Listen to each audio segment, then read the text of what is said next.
People who escaped authoritarian governments. When did you know it was the right time for you to leave your country? I used to know a cleaner whom was from Hadi.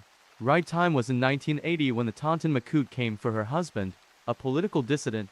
That was the last time her and the kid saw him. And in the case of my first girlfriend, the daughter of a South Vietnamese general, they left the country in a small boat.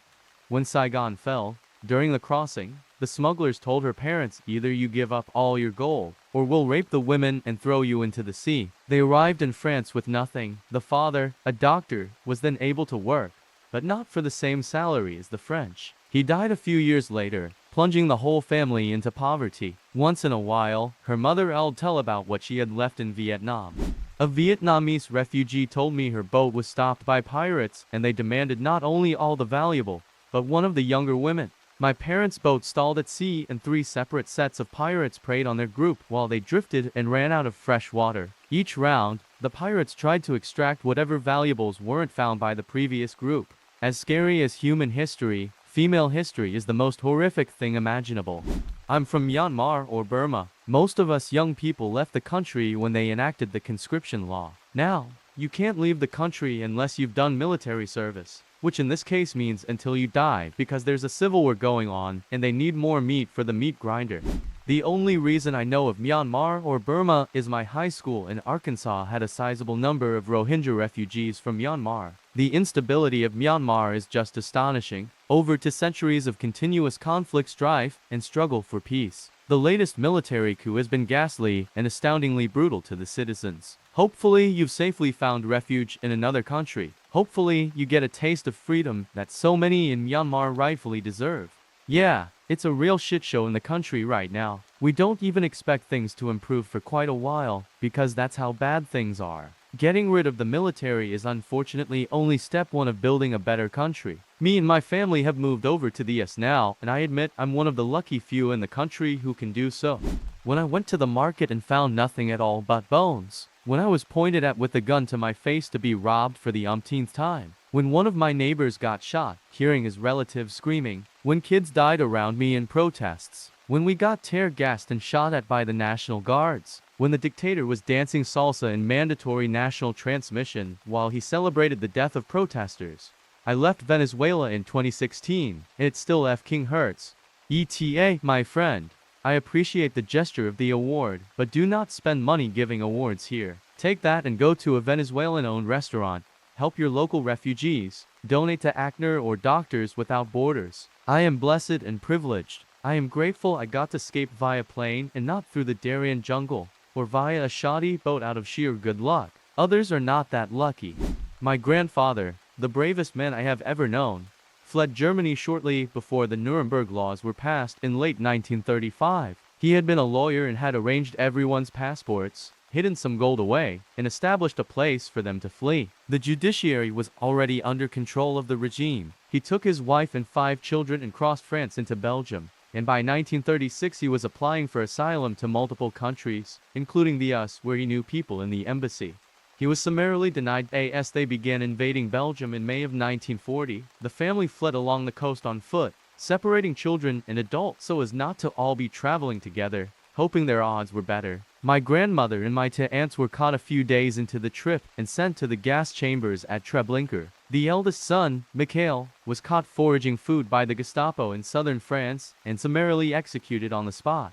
My father, who was 9, his younger brother Joseph, and my grandfather fled into northern Spain and were hidden by the remnants of the Zamoristas in Catalonia. Joseph developed pneumonia and died somewhere in northern Spain. My grandfather and father were smuggled into Portugal, onto a boat, and eventually made it to New Palestine. After the war, my grandfather had had enough of the Zionists, and he was finally granted a US immigration visa and came here in 1947. I was born on American soil in 1961. I grew up hearing the stories. I guess this shit just follows my DNA. My great-grandma fled the USSR during the pogroms and settled in Germany. The day Hitler was elected, she and her husband started packing and made a break for the US. My grandmom stayed in Austria and was married to a German soldier, but he cheated and she left with her sister and nieces and nephews. Eventually she and her sister and the sister's kids were captured by, I believe, Serbians, and thrown into a concentration camp. My grandmother's sister kept a journal, and man, that is a very depressing read. One entry she wrote about saving a slice of bread to give to her son for Christmas, and then to entries later she talks about watching him die of starvation. Not to mention all the other terrible stuff that happened to them.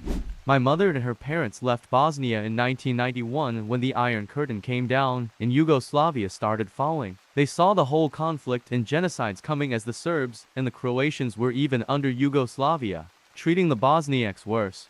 I had a friend whose family escaped Mostar for Norway. He said the Serbs would put bombs in car tires and roll them down the hill into the village.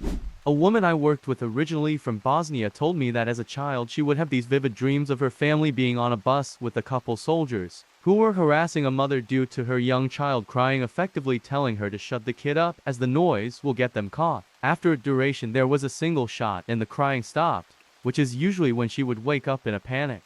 Her parents assured her this was just a bad dream and there was nothing to it. Later in life it was confirmed to not be a dream. Might be a hot take if everyone who could afford to leave did so.